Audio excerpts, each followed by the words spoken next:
Hello, everybody. Welcome back to the podcast and welcome to all of our amazing, amazing women in the Ayurveda and Women's Health Sisterhood Facebook group if you're watching this live. And if you're not part of that, you are so welcome to join us. You can find us on Facebook.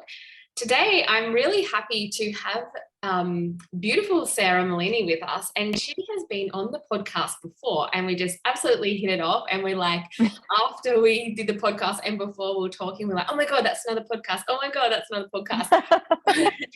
So we actually wanted to come together because we share a very similar view with Ayurveda, and we're going to actually be talking about, is it wrong to modernize Ayurveda? And we thought that this would be a really interesting topic to bring up, because there is different schools of Ayurveda. There's different thoughts about that. There's obviously a lot of practitioners who are very, very traditional, and that's amazing and wonderful. And a lot of them have learnt through the lineages. And then there are practitioners who aren't as traditional and who have really used Ayurveda to assist in the modern world and have modernized it to some degree. And whether that is right or wrong, well, we're going to get into that. But before we do, I want to reintroduce you all to the wonderful Sera Melini. So thank you so much for joining us. Sera has been a lifetime student and an accomplished teacher of yoga and Ayurveda. Her studies and experiences in the realms of yoga, mantra, and Ayurveda has allowed her to be a dynamic teacher and facilitator of the modern age, which is, why we want to speak about this topic as well.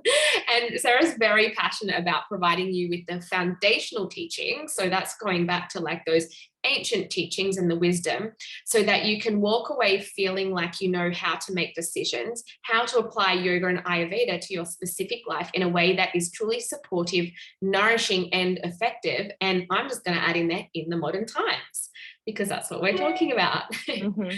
So, welcome back. Thanks. I'm so happy to be here. And thank you so much for making time, because the last time we spoke, obviously you were still pregnant, but now you are ready to pop. I know. I'm still pregnant. It's almost over.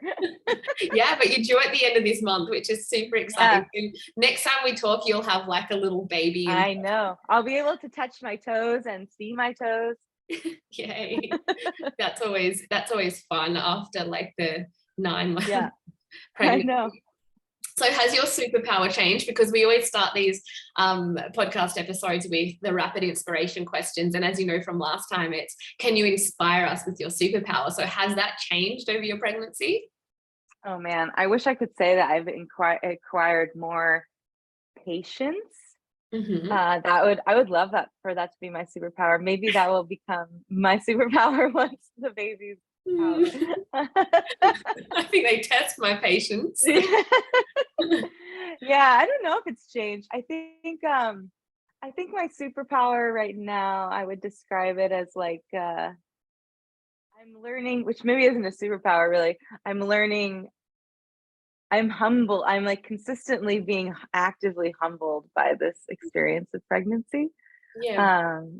And so I'm like letting go, or first facing attachments that I didn't even know I had to myself and my life. And, I think like identities that I took for granted and didn't really assess as actual identities that I was attaching to until this process like keeps changing them or moving them or removing them or pausing them. Totally. It's such a big transformational period in your lifetime. And even from like an Ayurvedic perspective, with the doshas, it completely changes the doshas as well. Mm-hmm. So, yeah. Oh, yes. Oh, yeah. Oh, yes. Yeah. So what have you been up to since the last time we spoke? You're still working in practice? And yeah, still seeing clients, teaching a little bit of yoga. I was supposed to go to New Mexico in the US to assist again with the physicians program that's happening that I had done in May, because they had a second Panchakarma intensive. But the drive from where I live in California was starting to feel a little bit overwhelming. I would have been driving at like 33 to 35 weeks. Like I would have been gone for that time. Yeah. And so that's what I mean about humbling, is that I actually, that was like the first time I ever made a decision that like wasn't really what I wanted to be doing. Like I wanted to go. Yes. And I made a decision that was like, it would be better for the family if I didn't go. And that was actually a really hard decision to make, even though it kind of seemed like to everybody else it was a really obvious decision. Yeah, so that's basically, so I've been seeing clients mostly online and then locally here in California. And then, but I didn't do that, which I had anticipated doing. Yeah, awesome. So, Well, yeah. last time we had you on, we briefly touched on Ayurveda losing its potency in today's modern world, or I get not specifically losing its potencies, but the thought that it could be losing its potencies in today's modern world. So in your view, how is Ayurveda just as profound in today's times as it were over 5,000 years ago? I think it's equally potent. And this is one of the reasons I teach the foundation, because I think that if teacher talks about this a lot, like I was just listening to a lecture of his today talking about like hridrog, like heart diseases, but not like cardiac diseases, heart diseases of like the heart area, from an Ayurvedic perspective. And each time we would like, he goes over a type of disease condition from the samhitas, like from the classical Ayurveda text, Ayurvedic texts. He's like, what is the theme of this study? Like, what are we trying to understand here? Like, we're not just like trying to fix all heart problems or chest problems. Like, what is the through line that these texts are trying to teach us that we can then apply to like any condition that potentially could come up? Because like I'm sure it was the same 5,000 years ago. Like nobody is having textbook problems. It's really rare to be like, oh my God, you're the one I read about, and so I think Ayurveda maintains its potency when we can understand the base request and teachings of the classical texts. And then I think in that way, it can be totally modernized. Like there are some really interesting medicines that Ayurveda uses that are new, but because the people who are alchemizing them understand the gunas and the tastes and the and the qualities of these medicines, they understand how they work together. And like I am assuming because they work, like thinking about how they can be applied and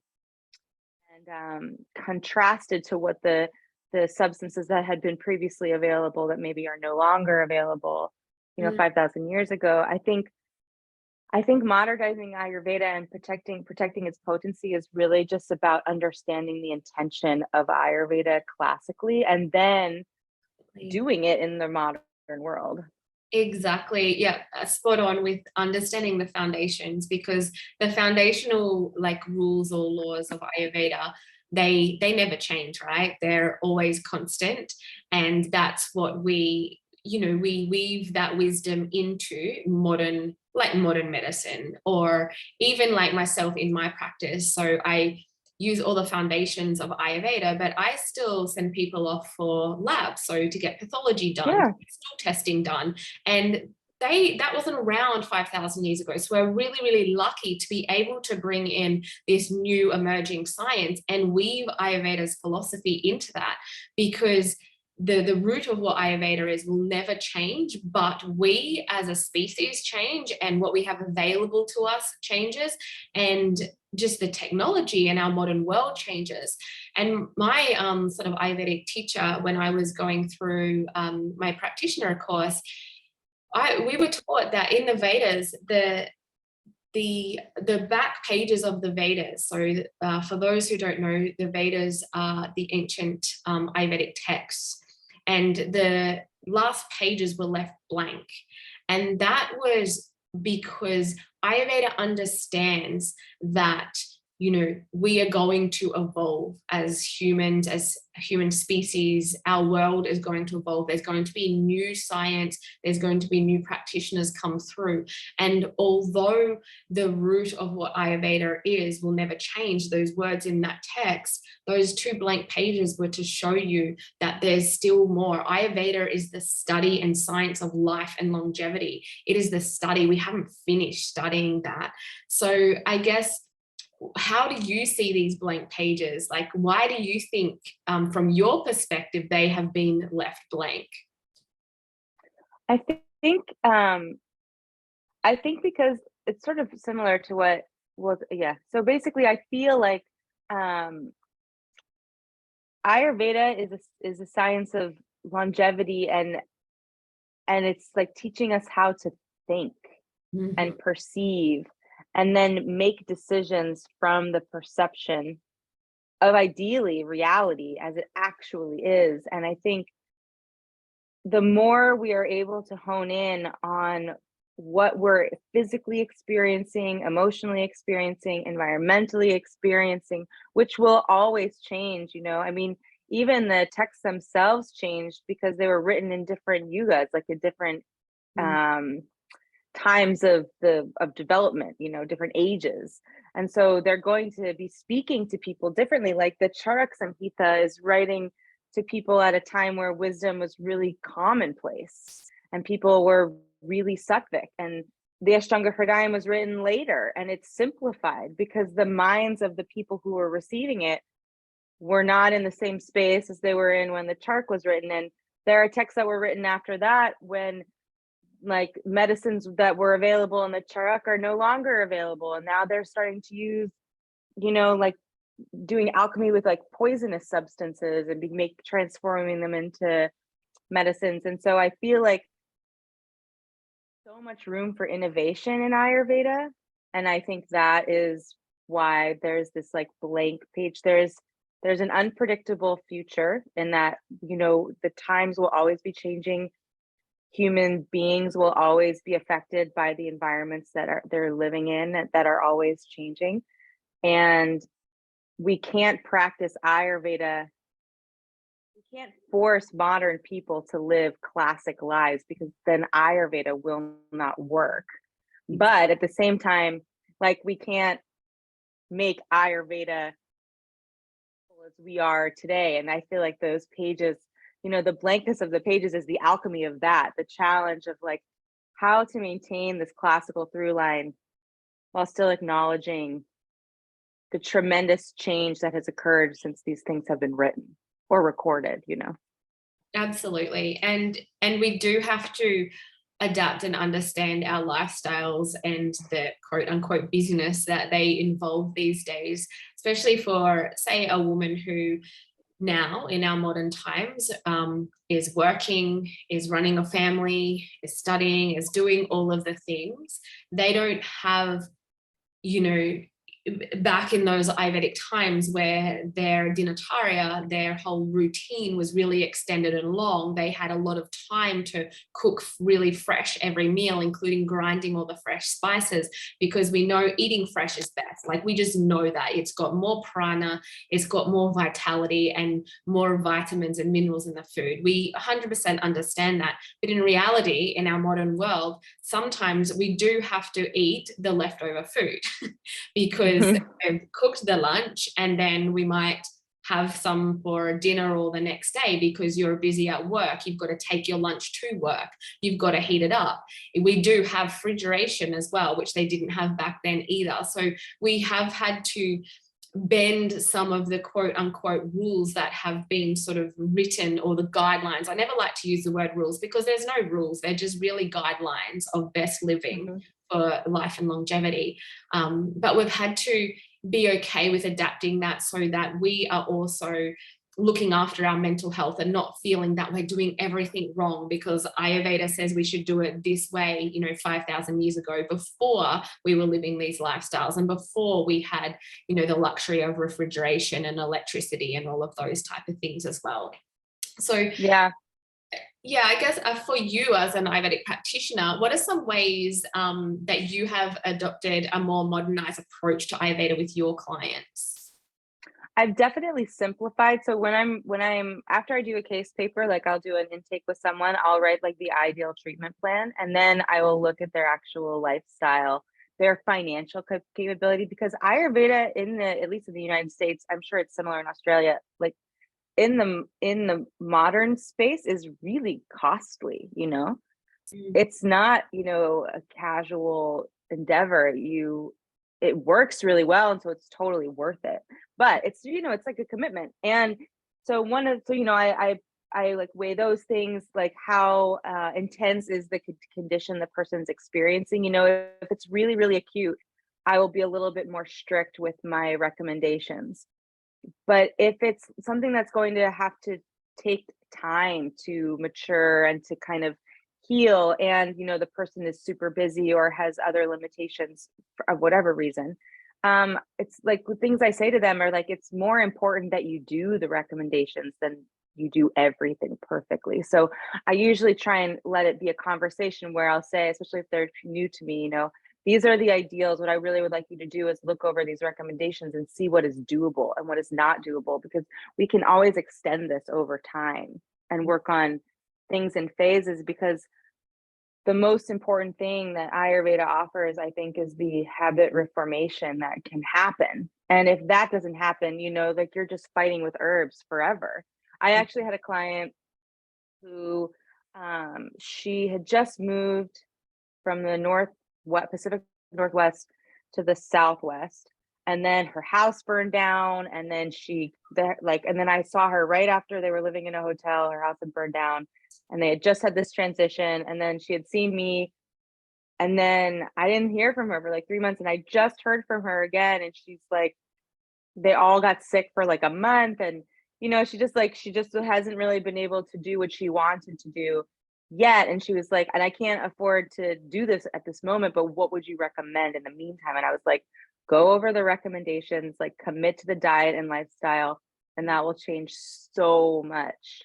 Mm. And that's like the most important thing. So even just editing the diet and lifestyle so that people can feel successful.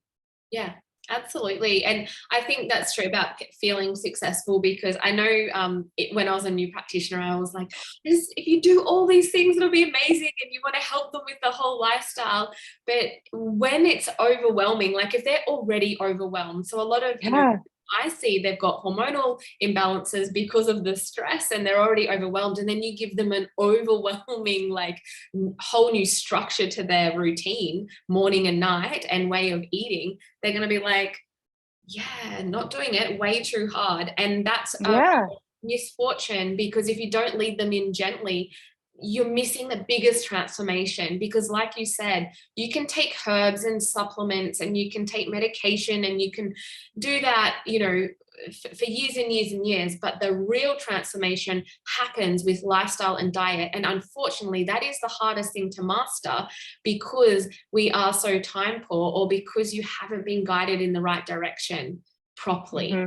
and Hmm. being slowly fed that. And that's why it's so important to work with a practitioner over a period of time, not just a one-off consultation, because then you get the list of things you can do, and then you don't have that accountability, that support. It can get very overwhelming, and then you let it all go and you're back to square one, and you're like, oh, well, that didn't work. Well, it didn't work because you Hmm. actually didn't do it. So Yeah, for yeah. sure.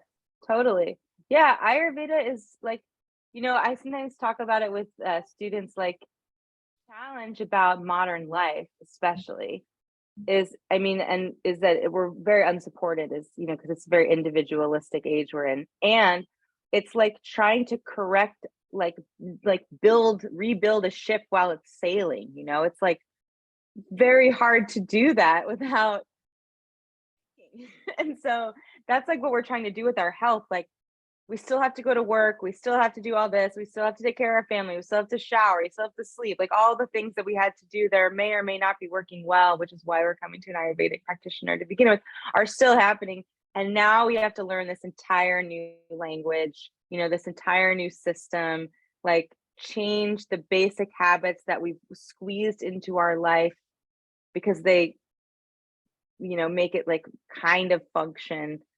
Oh, But, we're all just kind of treading water. And at the beginning, when you pull out the thread, and like really experience, because, a lot of the stuff that we do, the way that we eat, the way that we sleep, the way that we live is like just, trying to get by. And Ayurveda is, like you were saying, like the science of longevity, which is definitely not the science of getting by. yeah. It's the science of thriving. And so it's really hard at the beginning, especially to like remove the things we've been leaning on that aren't really working, but by removing them, it feels like you're sinking. Yeah. But and also though, like by removing those things that aren't working, you are creating more space for yourself to implement things that will Mhm, support you. So I feel mhm, like if people are considering, changing lifestyle habits and diet, yes, at first, any change is difficult because you're adapting to a new way of being and a new way of living. But also remember, you're taking out a whole lot of crap that doesn't need to be there, which is mhm. creating a lot of space for this new way of being and living. And I think it's, creating those swaps and then slowly implementing over time, as opposed to feeling like you have to do it all at once. And Exactly, exactly.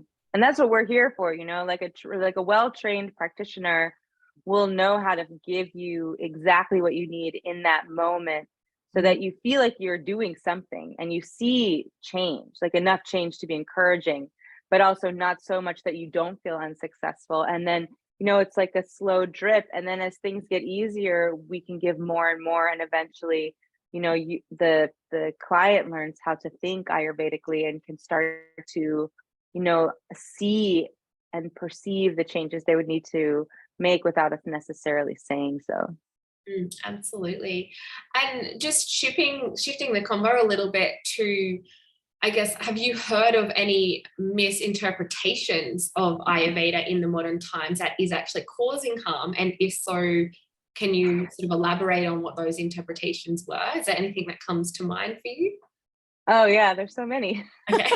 I Amazing. think the one that like comes to my mind that I think is the most harmful. I was actually talking with a student who's studying with me now about it the other day. Like this desire to identify ourselves with individual doshas, Hmm. I think is the absolute most harmful Yes. functional practice there is, because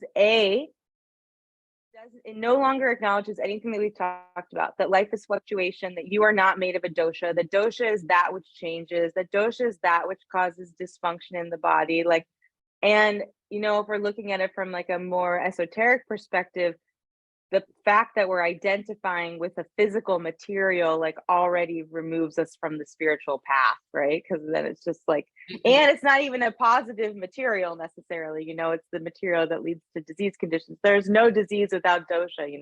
And Yeah. so and it's really hard to unteach, because I think especially in this modern age we are so lost in our identity because we're fed so much external material of who we should be, what we should be, what we should like, what we should have, that like, people I think tend to move into the Ayurvedic space the way we might interact superficially with like a horoscope. And it's like, so I'm like a Vata type, like I'm a Libra, like that Yeah. kind of thing. And then it's really hard to let go of, Yeah. and it can create a lot of really negative behaviors. And Ayurveda doesn't work when practiced that way. So just like you were saying before, like people will think, oh, Ayurveda doesn't work. And it's like, well, actually, we haven't done Ayurveda yet. We're just using language that is also used in Absolutely. And that's Ayurveda. exactly what I teach to my students in the Ayurveda Alchemist program, is to really learn the gunas, like the qualities and the elements. And if you can identify the elements, it takes away that identity of the personality, your mind, body type of the doshas. So because it can be really dangerous if you start treating the doshas and that person actually really isn't that dosha, but they just Hmm. want to identify with that. And I've Hmm. seen that so many times. So even like when you do the quizzes, and yes, I have a dosha quiz on my website because it is, fun to go through and see what dosha is more dominant for you at that point in time. And it explains, your mind, body, personality type. And we like to investigate those type of things. But in reality, that is just in that moment. And if Mm-hmm. you have always been told you're more of a Vata or a Vata Pitta type, but you come in to see a practitioner with a lot of congested, sticky phlegm in your lungs that you're coughing up and really lethargic and really heavy, and you've got fluid retention, I'm going to be treating more kapha. You know what I mean? Mm-hmm. And they don't Mm-hmm. understand it. They're like, I'm not kapha. Like, I'm so Vata. And you're like, Yeah. what we're treating though. So it can get Yeah. very confusing for people. And I understand that. And that's why I think, again, going back to the foundations, and the foundations are the elements, right? So that is where we've got to start, and to educate people. Yeah, absolutely. I couldn't agree more. I think, I think doshas have a huge stake in Ayurveda, but I don't think they have a huge stake in Ayurveda from the general practice. Like, I think the practitioner is thinking about dosha, but the client doesn't really need to think about dosha. The client, like you were saying, needs to think about, or the student needs to think about guna. Like, what are these things made of? Like vata, pitta, kapha are shorthand for combinations of qualities, and we only want to use the shorthand when we understand. Like, you don't do calculus if you don't understand basic addition and subtraction, and that is what the gunas are. Yeah. And otherwise we just get really lost in labels that are great for sales and marketing, but like are really not good for health. Because also, like what I say to my clients too, and students, when we're talking about this topic, is that when we're in a state of swastha, when we're in a state of health, you will not perceive a dosha. You will just perceive you will just be yourself, and no one will really be even able to say the dosha that they're perceiving. They might be able to perceive some gunas, but they're not going to be like, oh, you're so whatever dosha right now, because they're just going to see your unique character shining through, like your actual state of health, your actual soul will shine through. And also, you won't be thinking about yourself when we're healthy. Like, doshas make us like need things and become self-absorbed, because we're unwell.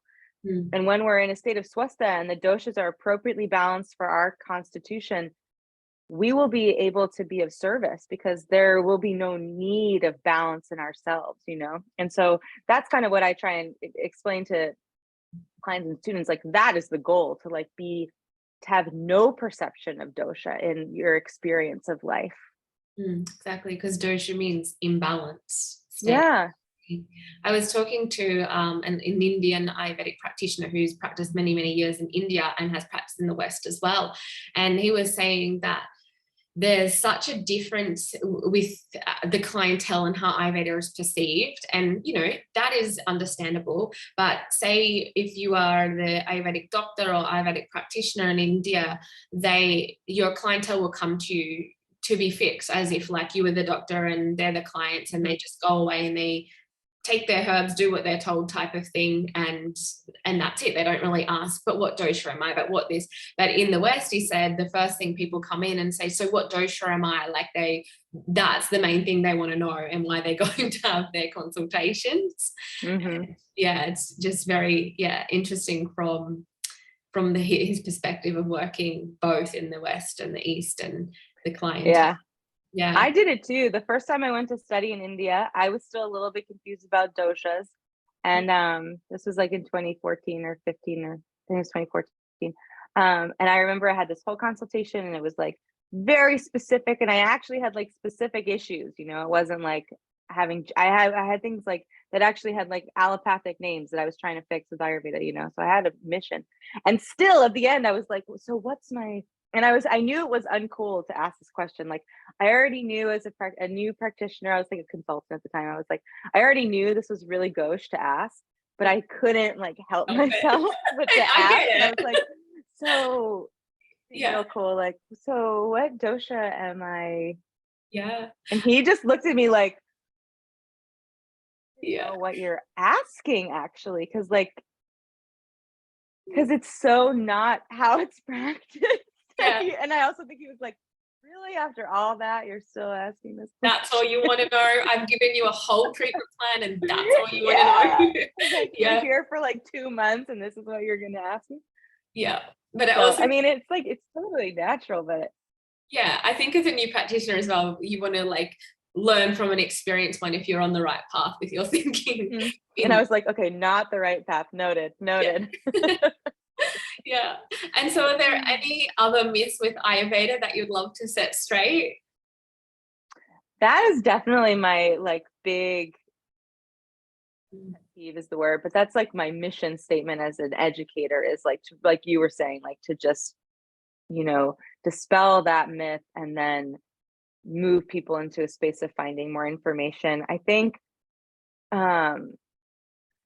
another one, and I don't know if this is a huge misunderstanding or this is just like a modern perspective of the way the world works, but Ayurveda is like a way of living.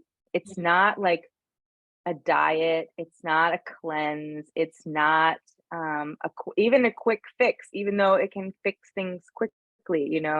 I try really hard never to use words like cleanse and diet because it has all of these preconceived, even if it could be functioning like that, because those words are so heavy these days. But I think Ayurveda is like works best when it's actually a lifestyle choice that's ongoing and is not something that we're implementing like a keto diet or something like where we're using it temporarily.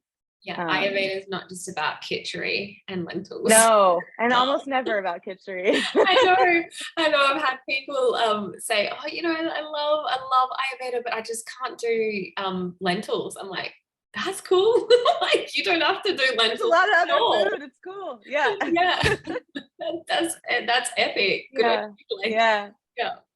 Totally. Or like I've had clients that are like, I did this khichdi cleanse. Are we going to do that together? And I'm like, no. And then I'm like, this is why. And then, like khichdi is really heavy and very hard to digest. And they're like, oh yeah, I actually did have a lot of digestive disturbance when I was doing it the last time. And, so I think, and this is what I think how we got to this topic the last time we were chatting is that like, there is so much oversimplification of Ayurveda that makes it actually dysfunctional and harmful, doshas aside, like, this like dry brushing, and then people are dry brushing all the time and at the wrong time and with a vata imbalance and like, or, like this obsession with ghee, but like if you have no digestive capacity, that ghee is going to totally screw you over, and it's just, and like the association of like lentils are Ayurveda, but it's gunas that are Ayurveda. So like, you can go to a French cuisine restaurant and still practice Ayurveda. Absolutely. Absolutely. Yeah, I love it. Yeah, and and I think this conversation actually like leads to this other experience, which is one of the things that we always want to find out, like when we're doing intakes is like, where is the person born? Where are they from? Like, because then we know what foods they have sakya for, like that they're built to consume. And so, like you don't need to eat Indian food to practice Ayurveda. Like, and maybe there are times where it's actually an inappropriate choice because we need to be giving you foods and food flavors that are more like what you were born with or born from. And so Ayurveda, this is why I feel like Ayurveda is a way of thinking, because it's not about any type of consumption. It's how are you consuming, why are you consuming, and then what are you consuming? Yeah, it really is. It's a way of thinking about things, and it's really, like I teach, Ayurveda really is just about radical self-awareness, and that's what it teaches you, and that is the most important thing, because everyone is so individualized that, just as you said, like, your diet is going to differ from the next person to the next of what's going to suit you and your individual constitution based on the gunas, which means the qualities. So the qualities of the elements that you have more predominantly within you in that time and space. So yeah, and it's really important in this modern age too, because like thinking about the climate and thinking about energy use, it's like if the ideal requires shipping across the world and a substance that's similar but is local but isn't exactly the same is right next to you, like what's the choice? And really we should be learning how to think locally and extrapolate from what, so that we don't we don't destroy the Himalayas as we're trying to like mine for shilajit or whatever, because like that isn't Ayurvedic either. I remember one of the the junctions of the text says like, you know, like the 4 main requirements for Ayurveda to happen is like there needs to be a practitioner, the assistant, the sick person, and then the medicines themselves. And then the medicines have like 4 injunctions, and one of them is that like they're properly harvested, properly grown, you know, like these are all parts. So if we're practicing Ayurveda like really classically, but the way that we're getting the substances is not sustainable, is not supportive, then we're actually not practicing Ayurveda, even if we're using herbs that are Ayurvedic, quote unquote. Yeah, absolutely, because it all has a potency, and like every subtle impression is left on the mind and the body. So that means, yeah, definitely. Yeah. Absolutely. Yeah. And I think the only other thing that comes to mind is like, and this is like a social media universe thing, but you know, like ashwagandha is for this, like shatavari is for this, you know, like this misuse of herbs. You know, like throwing shatavari into a smoothie, you're like, why would you do that, you know? And so because we're thinking of Ayurvedic herbs in this like more Western way, like this is for this, and this is for this, as opposed to these are the gunas of this substance, therefore this is what it could do under these circumstances and when it's mixed with certain things. Because most classical Ayurveda is not giving single herbs on their own. No. Yeah. It's almost never done. And so even in food, you know, it's never like, okay, just put cumin in your food. Yeah, absolutely. You know? Or just follow the Vata dosha diet, even though we want to actually incorporate all 6 tastes, and then they get confused. Yeah, with, totally. I can't have this, and I can't. Yes, it's just all about moderation. Yeah, exactly. So again, it just comes back to like learning the foundation, learning how to see the foundation, and then applying it to like literally every circumstance, every conversation, every meal, every herb, every, you know, social activity, every soap you decide to use. Absolutely. And I guess just from this conversation, really, when you break it down, like we've been talking about, like how Ayurveda really is about how to think and how to create that self-awareness. And I think that's why, like, even in my Ayurveda Alchemist program that certifies holistic Ayurveda health coaches, is I always start with Ayurvedic philosophy and psychology, because it really is about how to perceive things and how to think and how to create that radical self-awareness. Because even if you are told that you're the same dosha as someone else, it's going to present so differently in you, and what you need to do to balance it as well. And coming back, like, to, you know, we started the episode speaking about the Vedas leaving those last pages blank. What would you insert into those pages from your modern perspective? Like, if you were to not rewrite the Vedas, but if you were, as an Ayurvedic practitioner, asked to fill in those blank pages, what do you think you would put in there from like a modern Ayurvedic perspective? Oh, wow. I don't know if I'm eloquent enough. At least you're not asking me to say it in Sanskrit. I think I would say, okay, now that you have finished reading this text, go back and read it again. I like I it. think that's what I would say. And then just continue to come back to that sentence every time we finish. Exactly, because what is repeated is remembered.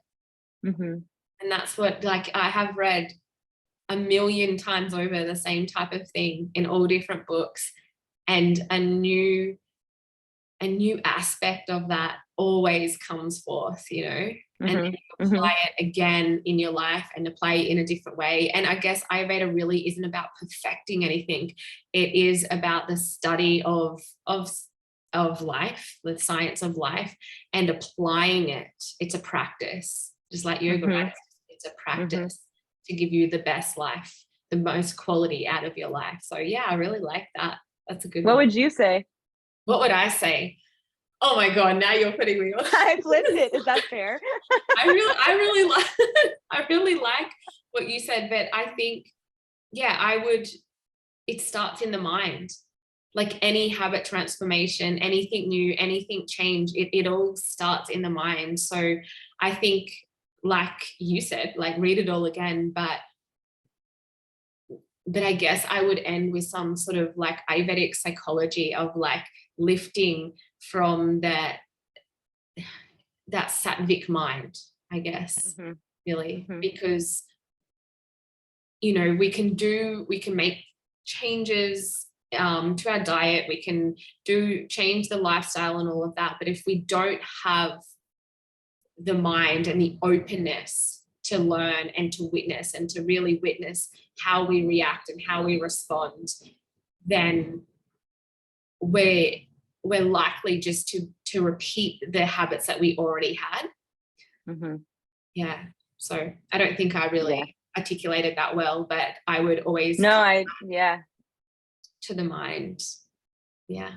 And to change that. Yeah. Well, thank you so much. Thank you. Yeah, always such a pleasure. Yeah, I love having chats with you. It's been fantastic, and really breaking down Ayurveda. And maybe next time we have to break down the foundations of Ayurveda, because we've gone on. Let's do it. Yeah, once you've had your baby, we can. I know.